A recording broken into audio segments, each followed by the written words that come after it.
Bidadi township ವಿಚಾರವಾಗಿ ಏನು ಒಂದು ಹೋರಾಟ ನಡೀತಾ ಇದೆ. ಈ ಸರ್ಕಾರದ ದುಷ್ಟ ಮುಖ್ಯಮಂತ್ರಿ ವಿರುದ್ಧವಾಗಿ ನಡೀತಾ ಇರ್ತಕ್ಕಂಥ ಒಂದು ಹೋರಾಟ ಏನಿದೆ, ಇದು ಈ ಸರ್ಕಾರದ ಸಾವಿನ ಕೊನೆಯ ಮೊಳೆಯನ್ನ ಒಡ್ಕೊಂತ ಇದ್ದಾರೆ. ಅವರು ಯಾರ್ಯಾರು ರೈತರನ್ನ ವಿರೋಧ ಮಾಡಿದ್ದಾರೆ ಆ ಸರ್ಕಾರ ಉಳಿದೇ ಇಲ್ಲ ಇವತ್ತುವರೆಗೂ. ನಾನು ಸರ್ಕಾರಕ್ಕೆ ಎಚ್ಚರಿಕೆಯನ್ನ ಕೊಡ್ತಾ ಇದ್ದೀನಿ. ಮಿಸ್ಟರ್ ಶಿವಕುಮಾರ್ ಅವರೇ, ನೀವೇನಾದ್ರೂ ದುರ್ಯೋಧನನ ರೀತಿ ಹಠ ಬಿಡದೆ ನಾನು ಮಾಡ್ತೀನಿ ಅಂದ್ರೆ ಕೊನೆಗೆ ದುರ್ಯೋಧನ ಗತಿನೇ ನಿಮಗೆ ಆಗುವಂಥದ್ದು. ಎಚ್ಚರಿಕೆಯನ್ನ ಕೊಡ್ತಾ ಇದ್ದೀನಿ. ರೈತರು 500ಕ್ಕೂ ಹೆಚ್ಚು ದಿನಗಳ ಕಾಲ ಹೋರಾಟ ಮಾಡ್ತಾ ಇದ್ದಾರೆ. ಇದು ಬೋಗಸ್ ಹೋರಾಟ ಅಲ್ಲ, ಇದು ಸತ್ವ ಇರುವಂತದ್ದು, ಜೀವ ಇರುವಂತ ಹೋರಾಟ. ರೈತನ ಮಕ್ಕಳು ಹೋರಾಟ ಮಾಡ್ತಾ ಇದ್ದಾರೆ ತಮ್ಮ ಜಮೀನಿನ ಹಕ್ಕನ್ನ ಉಳಿಸ್ಕೊಳಕ್ಕೋಸ್ಕರ. ನಮ್ಮ ಭೂಮಿ ನಮ್ಮ ಹಕ್ಕು, ನಮ್ಮ ಭೂಮಿ. ಇವತ್ತು ಪೇಜ್ ಗಟ್ಲೆ ಎಲ್ಲಾ ಪೇಪರ್ ನೋಡಿ, ಫ್ರಂಟ್ ಪೇಜ್ ಪ್ರಶ್ನೆಗಳ ಸರ್ಮಾಲೆ. ಯಾರಿಗೆ? ನಮಗೆ. ಬಿಜೆಪಿ ಮತ್ತು ಜೆಡಿಎಸ್ಗೆ ಸರ್ಮಾಲೆ ಹಾಕಿ ಅದರಲ್ಲೆಲ್ಲ ಡೀಟೈಲ್ ಹಾಕಿದ್ದಾರೆ. ನಮ್ಗೆ ಹೇಳಿದ್ದಾರೆ ಪ್ರಾಯಶ್ಚಿತ್ತದ ಯಾತ್ರೆ ಅಂತೆ. ಒಪ್ಕೊಂತೀರಾ ನೀವು ಪ್ರಾಯಶ್ಚಿತ್ತ ಯಾತ್ರೆ ಅಂತ? ಒಪ್ಕೊಂತೀರಾ? ಇದೇ ಕಳ್ಳರು, ಕಾಂಗ್ರೆಸ್ಸಿನ ಕಳ್ಳರು ಅವತ್ತು ಬಿಡದ್ರಿ ಜಮೀನು ಏನು 5 ಟೌನ್ಶಿಪ್ ಮಾಡಬೇಕಾಗಿತ್ತು.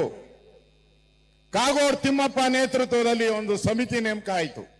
ಸುಮಾರು 25 ಜನ ಅಲ್ಲಣ್ಣ, 23 ಜನ ಕಾಂಗ್ರೆಸ್ಸಿನ ಮಂತ್ರಿಗಳು, ಮಾಜಿ ಮಂತ್ರಿಗಳು. ಇದೇ ಡಿ ಕೆ ಶಿವಕುಮಾರ್ ಅದರಲ್ಲಿ ಮೆಂಬರು. ಅದರಲ್ಲಿ ಏನ್ ಹೇಳಿದ್ದಾರೆ ಗೊತ್ತಾ? ಅವರು ವರದಿ ಕೊಟ್ಟಿದ್ದಾರೆ, ಒಂದು 60-70 ಪೇಜ್ ವರದಿ.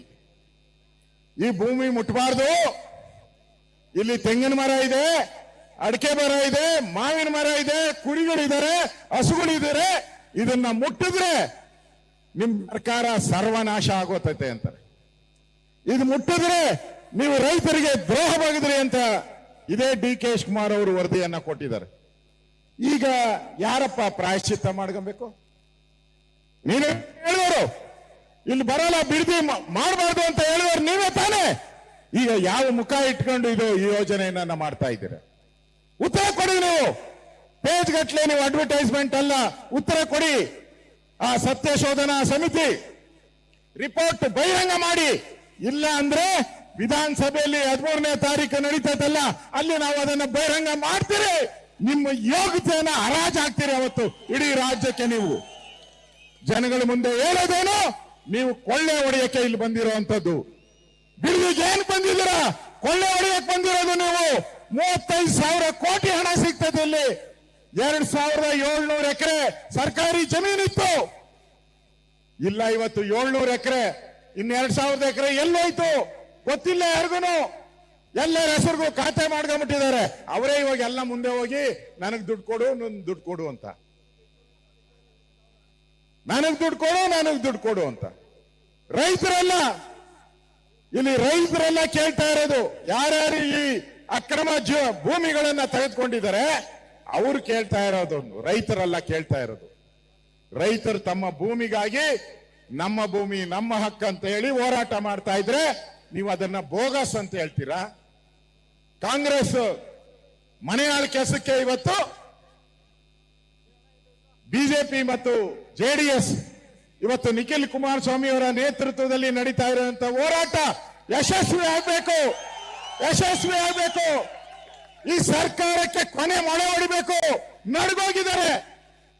ಅವರಿಗೆ ಭಯ ಇಲ್ಲ ಅಂದಿದ್ರೆ ಯಾಕಪ್ಪ? ಅದಕ್ಕೆಲ್ಲ ಎಷ್ಟು ಗೊತ್ತಾ? ಇವತ್ತು ಅಡ್ವರ್ಟೈಸ್ಮೆಂಟ್ ಕೊಟ್ಟಿರೋದು 4 ಕೋಟಿ ರೂಪಾಯಿ ಕೊಟ್ಟಿದ್ದಾರೆ ಅಡ್ವರ್ಟೈಸ್ಮೆಂಟ್ಗೆ. 4 ಕೋಟಿ ಬಿರಿ ಅಡ್ವರ್ಟೈಸ್ಮೆಂಟ್ಗೆ. ಭಯ ಬಿದ್ದಿದಾರ ಇಲ್ಲ? ಪೋಸ್ಟಲ್ ಅಂಟಿಸ ದಾರಿ ಉದ್ದಕ್ಕೂ ಭಯ ಬಿದ್ದಿದಾರ ಇಲ್ಲ? ಭಯ ಅಲ್ಲ.